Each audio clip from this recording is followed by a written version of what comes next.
So now we've established that the financial markets don't just move in a straight line and that they consist of wins and losses, winning streaks and losing streaks, and a vibrational wave type motion instead of just one single direction at any given time. If we look back at how price has moved in the past, you'll notice that there are actually peaks and troughs, peaks, troughs, peaks, troughs, peaks, troughs.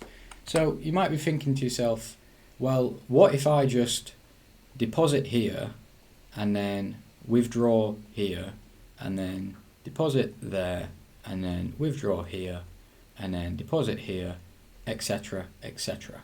And you've definitely got the right mindset and definitely the right frame of thinking, but the only way that you could actually tell that this would be the ultimate high or that this would be the ultimate low is if you've got a superpower where you can see into the future, because it's only possible in hindsight. When price is live right now, there's no way of telling if that's going to be an ultimate high or an ultimate low apart from speculation. However, you have just unlocked a very important perspective on investing and trading the financial markets, and that is to buy low and sell high. If you were able to somehow deposit right at the bottom and then pull your money out right at the top and then short the market and sell it down here. If you don't know what shorting is, it's basically where you're saying that price is going to go down at this point, and if it does go down, you make money. So it's not even just a case of depositing here and withdrawing here, it's a case of buying here, closing here, and then selling here, closing here, and then buying here, closing here. That will make the maximum amount from the markets. But yeah, okay, you need a superpower to do that. If you were somehow able to deposit right after this final loss, okay, let's go through that scenario. If you were able to deposit right after this final loss here and then ride it all the way up to this peak up here, you would have the most optimal route to investing in the markets. But that would require complete total emotional discipline, and let's put ourselves in the shoes of that scenario right now. So let me go ahead and make these a little bit more accurate as we delve deeper into the markets. Okay, so let's say we're on the weekly time frame, for example, and we've just had a huge losing week, another losing week, another losing week, a huge losing week, and another huge losing week, and we're now all the way down here. Okay, so from this very top to this very bottom, we've just lost 25% of our total investment. Okay, we deposited 100 grand and we're now down to 75 grand. Now, at this point, you've just lost 25 grand, but you're actually deciding, okay, I'm going to now buy way more and I'm going to put all of my eggs in this one basket at the bottom. Okay, actually a very smart thing to do, because that was the best time to deposit, and now you've just made, okay, let's say you put another 100 grand in. From this point to the very top, I need to actually extend my graph for that. From this very bottom to this very top, you've made about 90% return on investment. So from depositing there 100 grand and riding it up to there, you've actually made 90 grand profit just from buying and holding. So now again, key thing, you had a losing streak.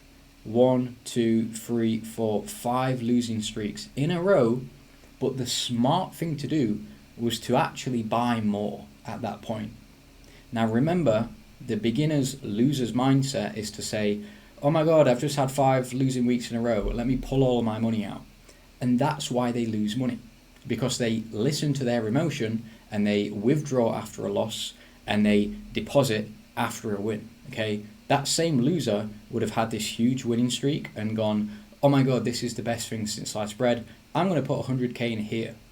No, the smart thing to do is when there's been a losing streak and now price is lower, you've actually put more money in. Okay, so we're buying low and we're selling high.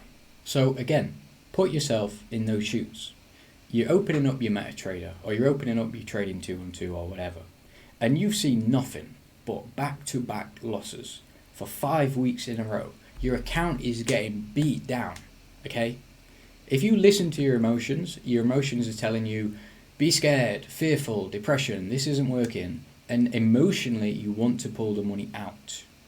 If you work with logic and strategy and discipline and trust in the process, the financial markets rewards you over time.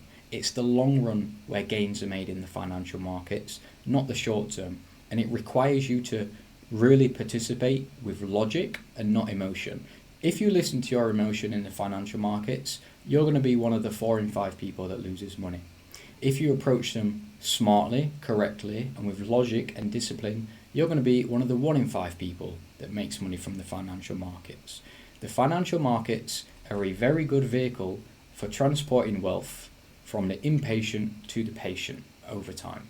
This is why, even with all of these long-term, exponentially uptrending assets, 4 in 5 people will lose money after they enter the financial markets, because they'll take a few losses, they'll take a losing streak, and they'll pull their money out because they're scared and they're listening to their emotion. Meanwhile, the 1 in 5 people that actually study the financial markets and have a winning mindset for trading and investing will hold for the long term, have trust in the process, learn to block out their emotions from their financial decisions, and approach the financial markets with structure, logic, and discipline, and make money over time.